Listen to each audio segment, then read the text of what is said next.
When we think about the Lord's coming, आइए हम परमेश्वर के दूसरे आगमन के बारे में सोचें। Jesus used an expression in the Gospels called that day.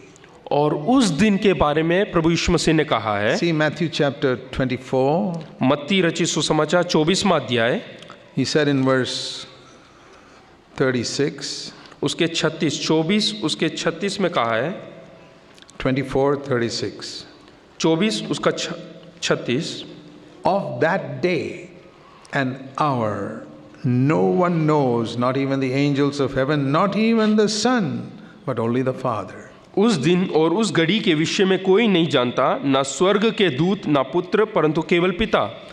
Now you have probably read sometimes in the newspaper and Christian magazines of certain people here and there who say, the Lord is coming in this year or this time. और कई बार अपने अखबारों में या फिर magazine, मसीह के जो ईसाइयों के जो मैगजीन है उसमें पढ़ा होगा कि प्रभु यीशु मसीह ऐसे फलाने टाइम पे आएंगे They करके। have said that for many centuries. He never came. कई शताब्दियों से लोग ऐसे बोलते आ रहे हैं, लेकिन अभी तक नहीं आए। And there are some people who are foolish enough to believe them, and they sell all their things because they say the Lord is coming on so and so day. और कई लोग इतने मूर्ख होते हैं कि वो उन बातों पे विश्वास कर देते हैं, अपने सारे जायदाद को बेच देते हैं और जीवन जीते हैं कि प्रभु यीशु मसीह आने वाला है। Why did they do that? ऐसा ये लोग क्यों करते हैं? Because they did not even read the Gospel of Matthew. क्योंकि उन लोगों ने मत्ती रचित सुसमाचार भी नहीं पढ़ा। Matthew is the first book in the New Testament. और नए नियम में मत्ती रचित सुसमाचार सबसे पहला अध्याय है। If they had read at least that, अगर जो उन्होंने कम से कम ये पढ़ा होता, they would have read this verse that nobody knows the day or the hour when Jesus comes. और वहां पे लिखा है कि उस घड़ी के बारे में, उस दिन के बारे में कोई नहीं जानता। Even the angels don't know that. यहाँ तक कि स्वर्गदूत भी नहीं The devil जानते, doesn't know that. यहाँ शैतान भी नहीं जानता। And Jesus, when he was on earth, he did not know it. और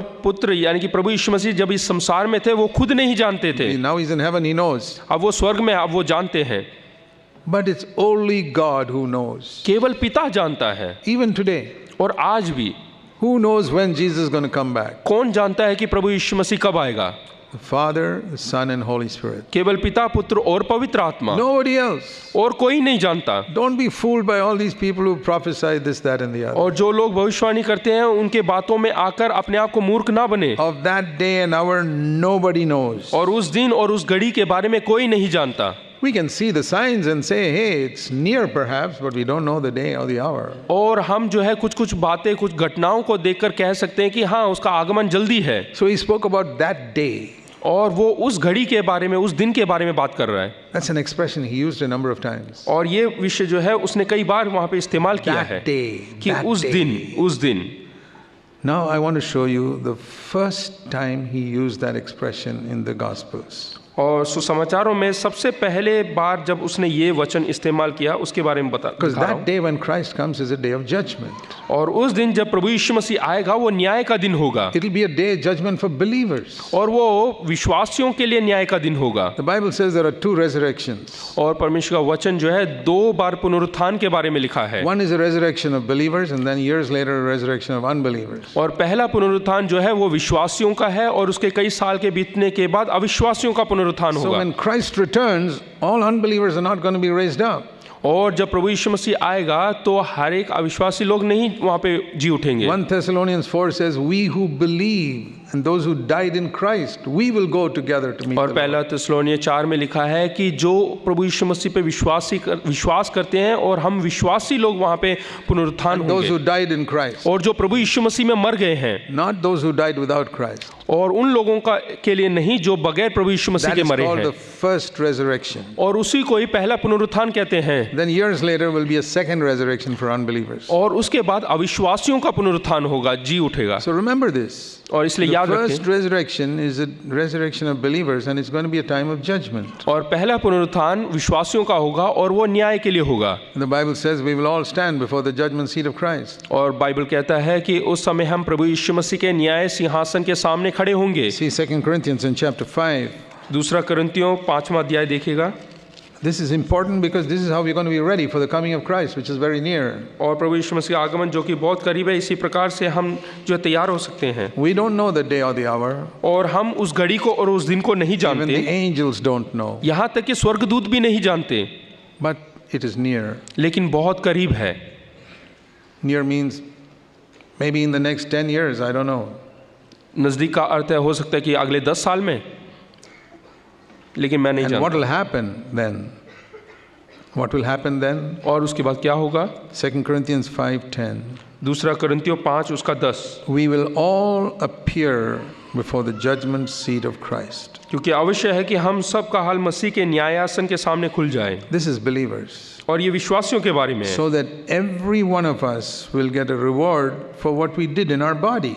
ताकि हर जो कोई हमने भले और बुरे काम किए हैं उसके लिए हम बदला लें या तोहफा लें। That means we'll get a punishment or a reward, one of the two. या तो हमें जो है दंड मिलेगा या फिर हमें कोई तोहफा मिलेगा। Whether we did good or bad, चाहे हमने भले किए हों या बुरे काम किए हों, whatever we did with this body, हमने जो कुछ इस शरीर के साथ किया है think of that. उसके बारे में सोचें। Whatever we did with this body जो कुछ हमने अपने शरीर में रहकर किया in है, our lifetime on earth, जब हम इस संसार में जी रहे थे, whether it was good according to God's will चाहे वो भले काम हो परमेश्वर की इच्छा के अनुसार, or evil, disobeying God's will, या फिर बुरे काम परमेश्वर की जो इच्छा को ना करना, God will give some type of reward or recompense for that. परमेश्वर जो है उसके लिए कोई ना कोई इनाम हमें देगा उसके बदले It's में, going to be very fair. और वो बहुत ही जो है न्यायपूर्वक होगा। And therefore, it says in verse 11, और इसलिए 11 में लिखा है, knowing the fear of the Lord, we persuade men. सो प्रभु का भय मानकर हम लोगों को समझाते हैं। And so we fear, oh, I'm going to stand before the Lord in that day, then I want to be ready. इसलिए हम डरते हैं, भय खाते हैं कि हमें परमेश्वर के सामने खड़ा होना है। There are two, before this verse and after this verse, you find the word therefore. और इसके ऊपर और इसके नीचे ही वहाँ पे सो करके लिखा हुआ Verse है, 11, therefore we know the fear of the Lord. सो प्रभु का भय मानकर करके And verse लिखा है। 9, therefore we have this ambition in our life. और 9 में भी लिखा है, इस कारण से हमारे अंदर जो मन की उमंग है, What is our ambition? हमारी मन की इच्छा क्या है? Whether we are at home with the Lord or whether we are absent on this earth away from the Lord, चाहे हम जो है अपने घर में परमेश्वर के साथ हो या परमेश्वर की उपस्थिति के दूर हो। verse 9, 9 में लिखा है, whether at home or absent, we want to be pleasing to the Lord. चाहे हम वहाँ पे हो, घर पे या ना हो, लेकिन हमें हमेशा परमेश्वर को Why? प्रसन्न करना है। क्यों? Because we are going to stand at the judgment seat of Christ and give an answer for our life. क्योंकि हमें प्रभु यीशु मसीह के न्यायासन के सामने खड़ा होना है और सब चीज़ों का जवाब देना है। What is he saying? और वो क्या कह रहे Verse हैं? 9, 9 में क्या कह रहे हैं? whether I am in heaven, that is my home, चाहे मैं स्वर्ग में हूँ यानी कि जो मेरा भवन है, or I am now on earth absent from home, या फिर मैं इस धरती पर रहूँ, I have the same ambition. मेरे अंदर यही इच्छा है I want to please the Lord. कि मुझे परमेश्वर को प्रसन्न करना है। Okay, let me ask you one question. क्या मैं एक प्रश्न कर सकता हूँ? When we get to heaven, जब हम स्वर्ग में जाएंगे, do you think you'll have any other ambition other than to please God? क्या आपके अंदर कोई ऐसी इच्छा होगा यानी कि परमेश्वर को प्रसन्न करने के अलावा? Today you may have many other ambitions. इस संसार में रहते हुए बहुत सारी उमंगे, बहुत सारी इच्छाएं होंगी, But when you get to heaven लेकिन जब आप स्वर्ग में जाएंगे, and you see God जब आप परमेश्वर को देखेंगे and you see what eternity is like, और अनंत काल क्या है करके जब आप देखेंगे, do you think you'll have any other ambition? तो क्या आप सोचते हैं कि इसके अलावा, परमेश्वर को खुश करने के अलावा कोई और इच्छा रहेगा आपके अंदर? Over there in heaven, would you have an ambition to please this brother or that person? क्या स्वर्ग में जाने के बाद फलाने व्यक्ति को या दूसरे भाई को प्रसन्न करने का कोई इच्छा रहेगा? Or in heaven, would you want to try and impress somebody? क्या स्वर्ग में आप किसी को खुश करने की कोशिश करेंगे? You know, when we are praising the Lord in heaven, do you think you'll be praising the Lord to impress the people around you? जब आप स्वर्ग में परमेश्वर की आराधना करेंगे तो आप इस प्रकार से आराधना करेंगे दूसरे किसी भाई को खुश करने के लिए? On earth, it may be like that. संसार में ऐसा हो We सकता do है। so many things to impress other believers. हम बहुत सारे ऐसे काम करते हैं दूसरों को प्रसन्न करने के लिए, Preach to impress others. और हम प्रचार करते हैं दूसरों को खुश करने के You लिए, sing to impress others. गाना गाते हैं दूसरों को You खुश करने के play लिए, instruments to impress others. और जो औजार हैं उसको बजाते Or हैं, do so many things to बहुत impress सारी people. चीजें करते हैं। But it'll all disappear when we go to heaven. हाँ, लेकिन ये सब स्वर्ग में जाएंगे तो सब गायब हो जाएगा, There we'll only want to please God. We won't even bother about even Paul or Peter. और वहाँ पे केवल एक ही इच्छा होगा कि हमें परमेश्वर को प्रसन्न करना है। यहाँ तक कि पतरस कौन है उसके बारे में भी चिंता नहीं करेंगे। We're sure of that. I'm sure all of you are sure of that. और ये मैं जो है पूर्ण विश्वास करता हूँ, पूरा भरोसा करता You हूँ, will only want to please God. केवल वहाँ पे हम परमेश्वर को प्रसन्न करने की And कोशिश Paul is करेंगे। saying, और पौलुस कहता है, Here is the mark of a spiritual man. कि एक आत्मिक व्यक्ति का एक निशाना, Verse 9. 9वां वचन, Even on earth, that is our only ambition. और यहाँ तक कि संसार में भी यही एक इच्छा रहेगा, यही एक उमंग रहेगा। What Paul is saying is, और पौलुस क्या कहता है I'm going in a certain direction. कि मैं एक दिशा की ओर बढ़ रहा हूँ, I want to please God, please God, please God. कि एक ही दिशा है कि मुझे परमेश्वर को प्रसन्न करना है, परमेश्वर को प्रसन्न करना है। And suddenly I die and go to heaven. और अचानक से मेरी मृत्यु हो जाता है और मैं स्वर्ग में चले जाता हूँ। I'm not going to change my direction. I'm just going to keep going in the same direction. तो मैं अपनी दिशा को नहीं बदलूंगा, वही दिशा रहेगा कि मुझे परमेश्वर को प्रसन्न करना है। Supposing you spend all your life trying to please men, अगर जो ऐसा मान लीजिएगा आप संसार में जब जीवित हैं तो आप इंसानों को खुश करने की कोशिश कर रहे हैं, and suddenly you die, और अचानक आपकी मृत्यु हो जाए you'll have to change direction. तो उस समय आपकी दिशा बदल जाए। How will it be with you? कैसा रहेगा आपके If you साथ? die tonight, आज रात को आपकी मृत्यु हो जाए will you have to change direction? तो क्या आपको अपनी दिशा बदलना पड़ेगा? Paul says, I won't have to change direction. प्रेरित पौलुस कहते हैं कि मुझे अपनी दिशा बदलने की जरूरत नहीं, Because whether I'm on earth or in heaven, it's the same thing. चाहे मैं धरती पे रहूं चाहे स्वर्ग में, एक ही दिशा की ओर I बढ़ूंगा live before God's face and I want to please Him. कि मुझे जो है परमेश्वर के सामने झुकना है और उसको प्रसन्न करना है। That is the person who's ready for the coming of the Lord. और वही व्यक्ति तैयार है प्रभु यीशु मसीह के आगमन के लिए। He doesn't have to change the direction in which he's moving. उसको अपनी दिशा बदलने की जरूरत नहीं, वो आगे बढ़ते जा रहा है। Prepare yourself. अपने आप को तैयार How do करें। you prepare yourself for heaven? आप अपने आप को किस प्रकार से तैयार करेंगे स्वर्ग जाने के A लिए? lot of people say, well, I accept Christ as my Savior and that's okay. और बहुत सारे लोग इस प्रकार से कहते हैं मैंने प्रभु यीशु मसीह को उद्धारकर्ता के रूप में स्वीकार कर लिया। And some people say more than that, God is using me. और कई लोग ऐसे भी बोलते हैं कि उन सबसे बढ़कर परमेश्वर मुझे इस्तेमाल कर रहा है, I'm preaching. और मैं उपदेश देता हूँ, प्रचार करता हूँ, I am singing for the Lord. और मैं परमेश्वर के लिए कहता हूँ, बोलता हूँ, I am doing different things for the Lord. I give out tracts. I witness to people. और मैं लोगों के सामने गवाह बनता हूँ और ट्रैक्स बांटता हूँ, I even pray for the sick. और मैं बीमार लोगों के लिए प्रार्थना करता हूँ, And some of them were healed. और बहुत सारे उनमें से लोग चंगे हो गए। And I have brought few people to Christ. और मैं कुछ लोगों को विश्वास में भी लेकर आया, And I am an elder of a church. और मैं अपने कलीसिया का बुजुर्ग व्यक्ति हूँ, And I'm gathering people and a lot of people have come to my church. और मैंने बहुत सारे लोगों को इकट्ठा किया और बहुत सारे लोग मेरी कलीसिया में आते हैं And they respect me. और वो मेरा आदर सम्मान करते हैं। And God has given me a tremendous gift to preach the word. और परमेश्वर ने मुझे बहुत ही बड़ा एक अनुग्रह किया है कि मैं And शक्ति के साथ So many सामर्थ के साथ people are प्रचार being कर सकता blessed through what I preach. हूँ, और जो मैं प्रचार करता हूँ उससे बहुत सारे लोग आशीषित हुए हैं।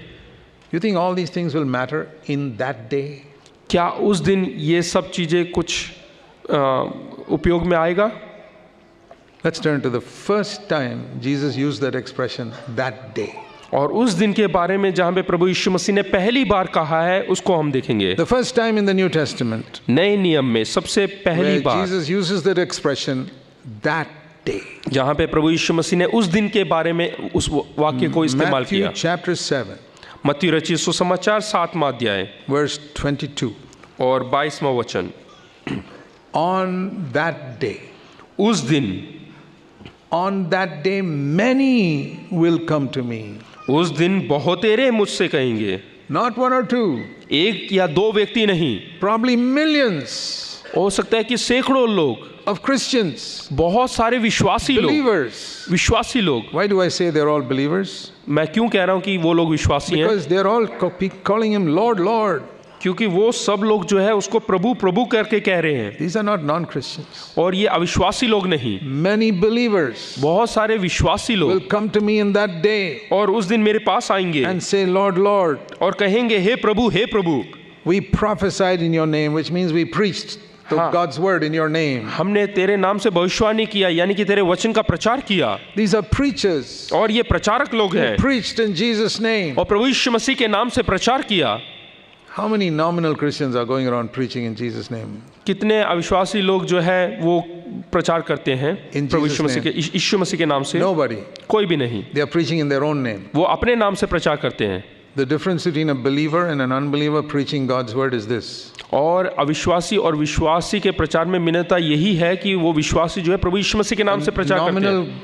Christians may preach, they're actually preaching in their own name, even though they use the name of Jesus. और साधारण जो विश्वासी लोग हैं जो सही मायने में विश्वास नहीं करते हैं वो लोग जो है अपने ही नाम से प्रचार करते हैं, हालांकि वो प्रभु का नाम इस्तेमाल करते हैं। True believer preaches in Jesus' name. लेकिन एक सच्चा विश्वासी प्रभु यीशु मसीह के नाम से प्रचार करता है। Lord, Lord, we preached in your name. और वो कहते हैं कि प्रभु, हे प्रभु, हमने तेरे नाम से प्रचार किया।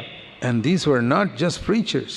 और ये केवल प्रचारक ही नहीं, They believed in the baptism in the Holy Spirit. और वो पवित्र आत्मा के बपतिस्मा पे भी विश्वास करते हैं। They were charismatics, Pentecostals.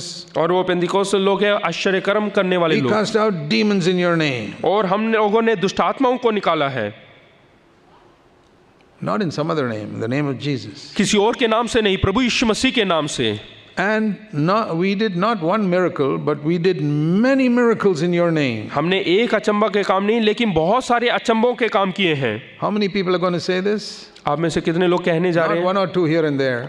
यहाँ या उधर नहीं, Many. बहुत सारे। This is the first time that Jesus used the expression that day. और ये पहला जगह है जहाँ पे प्रभु यीशु मसीह ने उस दिन के बारे में कहा है। He's speaking about that day when he comes back. और वो उस दिन के बारे में बात कर रहा है जब वो दोबारा आएगा।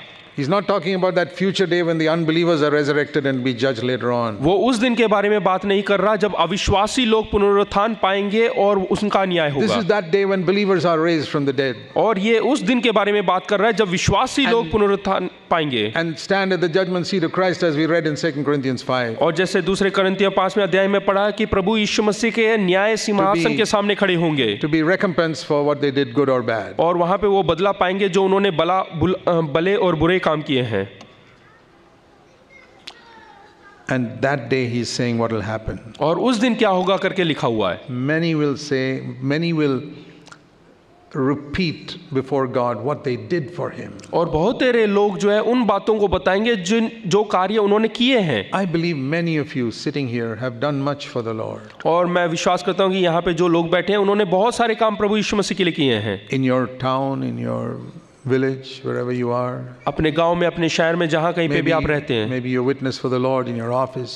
हो सकते हैं कि आप अपने ऑफिस में जो है गवाह बने हैं। Praise the Lord. परमेश्वर की महिमा हो। Is there anything wrong in preaching in Jesus' name? और यहाँ पे देखिएगा प्रभु यीशु मसीह के नाम से ही वो प्रचार कर रहे हैं। Is there anything wrong in that? क्या उसमें कुछ गलती है? Anything wrong in casting out demons? क्या दुष्ट आत्माओं को निकालने में कुछ गलती है? Anything wrong in praying and a miracle takes place? क्या कुछ प्रार्थना करने के लिए और अचंबा हो जाए उसमें कुछ गलती है? I'm sure some of you have experienced that. Maybe not opening blind eyes, but some other type of miracles. हाँ, मैं विश्वास करता हूँ कि आपके द्वारा भी हुआ है। ऐसा नहीं कि आंखें खुल जाए, लेकिन आपके द्वारा भी बहुत सारे अचंबे काम हुए होंगे। Sometimes God does something miraculous in our life in answer to prayer. और हमारे प्रार्थना के जवाब में परमेश्वर बहुत सारे अचंबे काम करता है। Many of us have experienced that. और हम में से बहुत सारे लोगों ने अनुभव किया है। तो we stand there and say, Lord, we preached. और हम प्रभु यीशु मसीह के नाम से खड़े होते हैं, प्रचार करते हैं। We experienced miracles in your name. और अपने जीवन में अचंबे जो है अचंबे कामों को पाते हैं। And listen to this. यहाँ पे ध्यान दीजिएगा। The Lord ignores all that. लेकिन परमेश्वर इन सब बातों को नजरअंदाज कर देता He है। doesn't say, oh, that was good. और वो ये नहीं कहता कि हाँ ये अच्छा है। He completely ignores it. वो पूर्ण तौर से जो है नजरअंदाज कर देता है। And he says, get away from me. फिर बोलता है कि मेरे पास से दूर हो जाओ। Because there was sin in your life. क्योंकि आपके जीवन में पाप था। There was sin in your life. आपके जीवन में पाप था।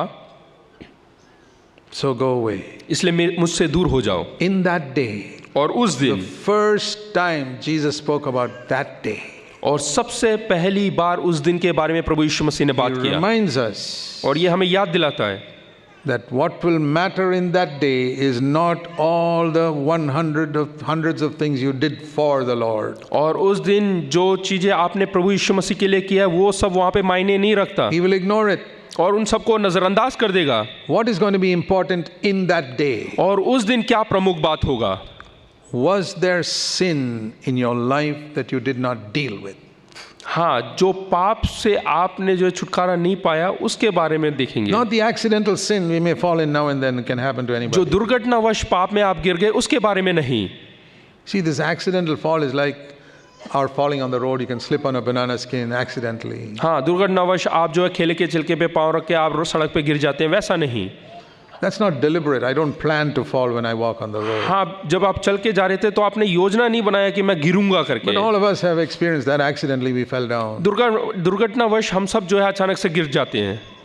Accidental sin is like that. और दुर्घटनावश जो We are not- गिरना वो ये है, Not talking about that. उसके बारे में हम बात नहीं कर रहे हैं। But sin that you know and that you permit in your life. पाप जिसके विषय में आप जानते हैं और उसको अनुमति देते हैं अपने जीवन में होने के लिए। This is not that cobra that is hiding under the corner of the cupboard which you did not know. और उसके बारे में नहीं कि कोबरा जो कि आपके कबर्ड के नीचे छुपा हुआ था, जो आप जानते ही नहीं थे। Poisonous snakes. बहुत ही जहरीला सांप। This is the snake that you allow to come inside your door and live in your house and feed milk. और ये उस सांप के बारे में बात कर रहे हैं जो आपके द्वार पर, दरवाजे पे आते हैं और आप उसको दूध पिलाकर अपने घर के अंदर पालते हैं। It's a deliberate sin. और ये जानबूझकर किया हुआ पाप। It's a sin that you know is wrong, but you keep on feeding milk to that snake. और ये पाप गलत है करके जानते हैं, उसके बावजूद आप दूध पिलाकर उसका पालन पोषण करते हैं। There is sin in your life. और ये पाप आपके जीवन में है। In that day, that is what will matter. और वही पाप जो है उस दिन उसके बारे में वहाँ And पे if हिसाब there लिया is जाएगा। sin that you tolerate in your life, और पाप को अगर जो आप बर्दाश्त कर लेते हैं, then all the miracles you did and all the preaching you did will count for nothing. और जो पाप जो अचंबे काम, जो अद्भुत काम आपके द्वारा हुआ है, वो सब वहाँ पे गिनती नहीं ली जाएगी। You may say, I don't believe that. और आप कह सकते हैं कि मैं इस पर विश्वास नहीं करता। Well, I'll tell you something else about that day. और उस दिन के बारे में कुछ और भी बातें हैं। Turn to Matthew 24 again. मत्ती रचित सुसमाचार 24वां अध्याय दोबारा निकालिएगा। He said in verse 36, we saw that day nobody knows when it'll be. और 24 के 36 में हमने पढ़ा है कि उस दिन, उस घड़ी के बारे में कोई नहीं जानता। But what does he say before that? और उससे पहले वो क्या कहता है? 35. 35 में, Heaven and earth will pass away, but my words will not pass away. आकाश और पृथ्वी टल जाएंगे परंतु मेरी बातें कभी ना टलेगी। What were his words? और उसके वचन क्या है? Depart from me, you who live in sin. जो कोई पाप में रहते हैं वो मुझसे दूर हो जाओ। So what I want to say is, in that day, the important thing will be not what you did for the Lord, but was there sin in your life? और उस दिन जो प्रमुख बात है वो ये नहीं कि आपने परमेश्वर के लिए क्या किया, लेकिन जो पाप आपके अंदर है उससे आपने कैसे निपटा, उसके बारे में। In a good church, we train people for that day. और अच्छी कलीसिया में हम लोगों को उसी के लिए प्रशिक्षित करते हैं, उस दिन के लिए। Nowadays there are so many training institutes for preparing people for IIT or medical entrance examinations. और आजकल बहुत सारे ऐसे संस्था है जहाँ पे लोगों को IIT या मेडिकल एंट्रेंस के लिए जो है तैयार प्रशिक्षित किया जाता है। People spend lakhs of rupees to send their children there to be trained for this. और लोग जो है लाखों रुपए उसके लिए खर्च कर देते हैं वहाँ पे जाके प्रशिक्षण पाने के लिए। People say, if you come to our institute, very high chance of your getting into these. और लोग इस प्रकार से चुनौती देते हैं, अगर जो आप हमारी संस्था में आके पढ़ाई करेंगे तो बहुत ही अच्छा चांस, मौका मिलेगा आपको वहाँ पे पास होने के लिए। What do they train them in these institutes for? और वहाँ पे किस प्रकार का प्रशिक्षण देते हैं वहाँ पर? Do they train them how to play football? क्या वहाँ पे फुटबॉल खेलना सिखाते हैं? No. नहीं। Do they train them how to play gulli danda? या गुल्ली डंडा खेलने के लिए सिखाते हैं? No. नहीं। Not cricket. ना ही cricket. Whole year they are teaching them physics and chemistry and mathematics. पूरे साल जो है उनको फिजिक्स, केमिस्ट्री और मैथमेटिक्स सिखाया जाता है। Because they say when you go for your entrance, they are not going to ask you to bowl cricket ball or bat or anything over क्योंकि there. जब आप परीक्षा में जाएंगे तो वहाँ पे फुटबॉल या क्रिकेट के बारे में नहीं पूछेंगे। You got to, this is the subjects that will come in that day. और उस दिन यही विषय वहाँ पर आएंगे। So that is what we preach in the church. और यही हम प्रचार करते हैं अपनी कलीसिया We में। don't teach people how to preach or how to do miracles. हम जो है अचंबे काम किस प्रकार से करना है या प्रचार कैसा करना है नहीं सिखाते। That will be like teaching people to play cricket and football for the IIT exam. और वो इस प्रकार से हो जाएगा कि IIT के एग्जाम के लिए फुटबॉल और क्रिकेट सिखा के भेजना। We teach people what is going to come in that examination. और हम उन विषयों को सिखाते हैं जो परीक्षा में आते हैं। So a good elder brother in a church will prepare people for that day. और अच्छा अगुआ भाई जो है वो यही सिखाएगा कि उस दिन क्या होगा, उस दिन के लिए तैयार करना, प्रशिक्षित करना। Make sure Jesus does not have to say, there's sin in your life, get away from me. और ऐसा प्रभु यीशु मसीह बोलने ना पाए कि तुम्हारे अंदर पाप है इसलिए मुझसे दूर हो जाओ। That is the only church I want to be a part of. और वैसे एक कलीसिया का मैं हिस्सा बनना चाहता हूँ। I don't want to go to a training institute that teaches me cricket and football for IIT और मैं exam. उस प्रशिक्षण केंद्र में जाके पढ़ाई नहीं करना चाहता जहाँ पे वो फुटबॉल और क्रिकेट मुझे सिखाए। I want to go to an institute that teaches me to prepare for the subject that is coming in the final exam. और उस संस्था में जाके पढ़ाई करना चाहता हूँ जो कि आखिर के परीक्षा में जो विषय का परीक्षा होगा वो चीज़ मुझे सिखाए। I don't want to go to a church that teaches me how to preach, how to sing, etc. for the final exam. और मैं उस कलीसिया में नहीं जाना चाहता जहाँ पे मुझे प्रचार और किस प्रकार से गाना गाना करके सिखाएं। I want to go to a church where they teach me to be free from sin. और मैं उस कलीसिया का हिस्सा होना चाहता हूँ जो मुझे सिखाए कि किस प्रकार से मैं पाप से छुटकारा पा सकता हूँ। That's how I'll be ready for the coming of Christ. और इसी प्रकार से मैं प्रभु यीशु मसीह के आगमन के लिए तैयार हो सकता हूँ। Let's pray. आइए हम प्रार्थना करें। Heavenly Father, स्वर्गीय पिता, help us to be wise in these days. प्रभु जी हम समझदार होने के लिए तुम्हारी मदद कर इन You दिनों have में। written things so clearly in your word. तूने अपने वचन में बहुत साफ सुथरे लफ्जों में कहा है। We know that heaven and earth will pass away, but not your words. हम जानते हैं कि स्वर्ग और पृथ्वी टल जाएगी लेकिन तेरा वचन कभी ना टलेगा। Help us to be wise. और हमें मदद करता कि हम जो है समझदार बन सके। In Jesus' name, यीशु के नाम से amen. आमीन।